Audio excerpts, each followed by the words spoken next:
We are here with Dan Schrementi, who is the president of gaming at Incredible Technologies. And Incredible is one of those companies that entered the gaming industry from the amusement arcade space some years ago, but has really established itself as an integral part of the gaming industry. And one of the things that I find really interesting is if you look at the Eilers-Fantini surveys of the various kinds, how Incredible has established itself as one of those main players. It's not in the other category by any means. You know how much that means to us too. I mean, we're one of the smallest players in the industry. We have our employees work really, really hard. Very passionate group of people. We don't ever take that for granted.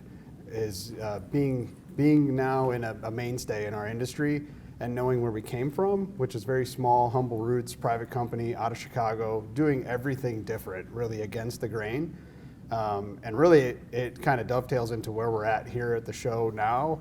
We've definitely hit a transformational period in our company's existence of really recognizing that we're no longer the new kid on the block, the upstart. We now have over 20,000 units around North America and Europe, and we had to level up and to compete in a very tough industry. So so we don't take for granted not being in the other. It means a lot to us.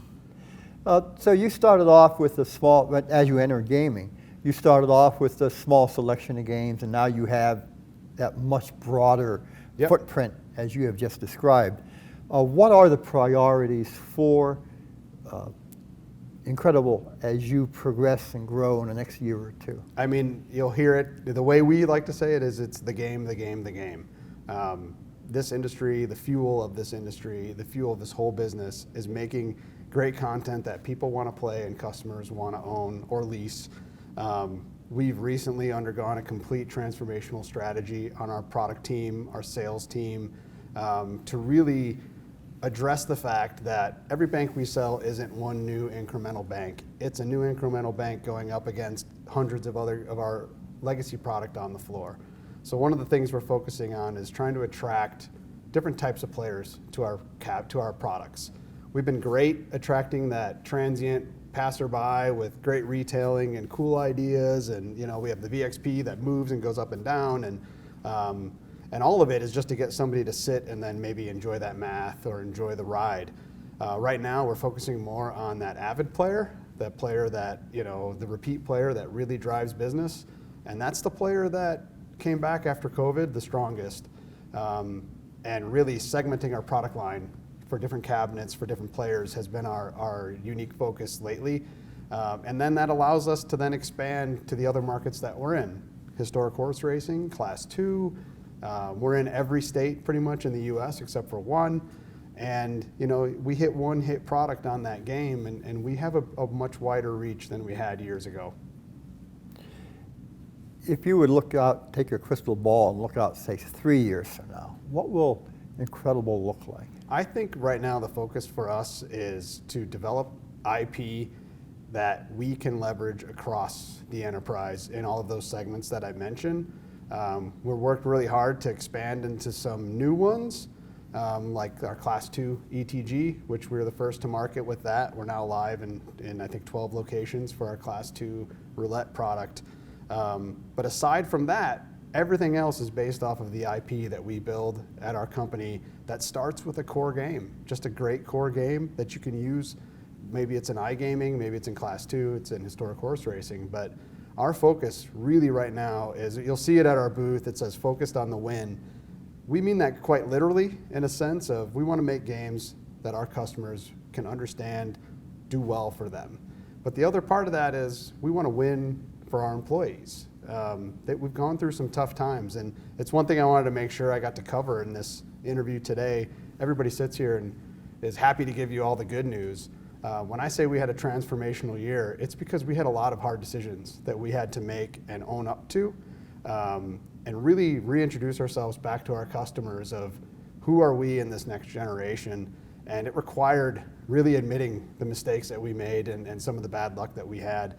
And I've never seen our company be stronger because of it. It's times like this that you really test the mettle of a company, and I think it's actually been really, really healthy for us. So to be at this show is a really symbolic show for us this year, and I hope people stop by and get a chance to learn what we have going on, because our products are really from the heart, a lot of passion in our team, and a lot of great strategy and a lot of humility with what we're doing right now, and I think we can make a difference doing it that way. Great.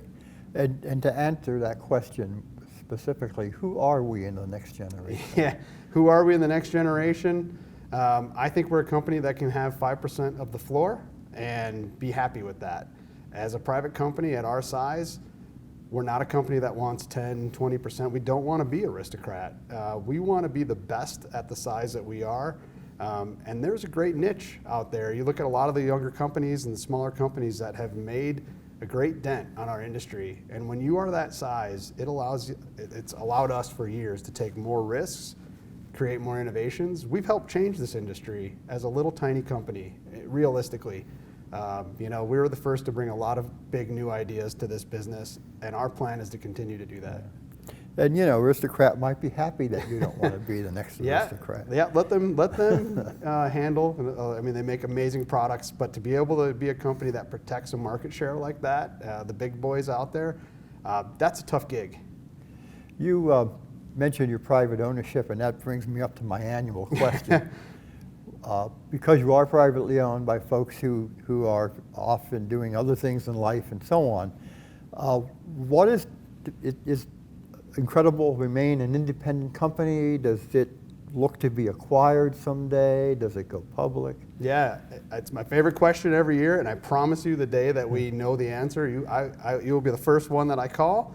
But I could tell you the difference right now. Our culture at our company is we let good people do what they're good at. And one of the changes I've seen in this past year, our owners have taken a step back to a degree. They're still very involved in how the business is going, but they're letting us really drive where we go next with that and protect what it's been. The company's approaching its 40th anniversary. That decision is going to be one that is taken with the utmost time and care because of the people. We have a lot of our employees have been there over 20 years. A lot of our DNA, we've made a big mark on our products. And sure, there's going to come a time where a decision will have to be made, but I'm happy to say that time's not right now. Right. Okay, you've talked a lot about your culture. You've talked a lot about how that culture translates into your products. Tell us about those 1 or 2 or 3 must-see products at your booth this year. I want everybody to stop by. They're going to see a very simple but elegant cabinet that we designed called the Prism Element. And it's simple and elegant on purpose. It is trying to attract that avid player that I talked about, and it's got a lot of unique ideas surrounding it to really attract who that is, and we've had really good results testing it all summer. Our Class 2 ETG is the other product that if any of your viewers haven't seen it, very difficult product to make, to get adopted, and it's out there now throughout most of the casinos in Washington and soon in Texas and in other places. And we have other big ideas around that concept. And just in general, I want people to come by and learn more about that product strategy and maybe meet some of our new staff that we have around to help us level up for that next era. Okay. It's a great story, Dan. We look forward to seeing you upstairs on the show.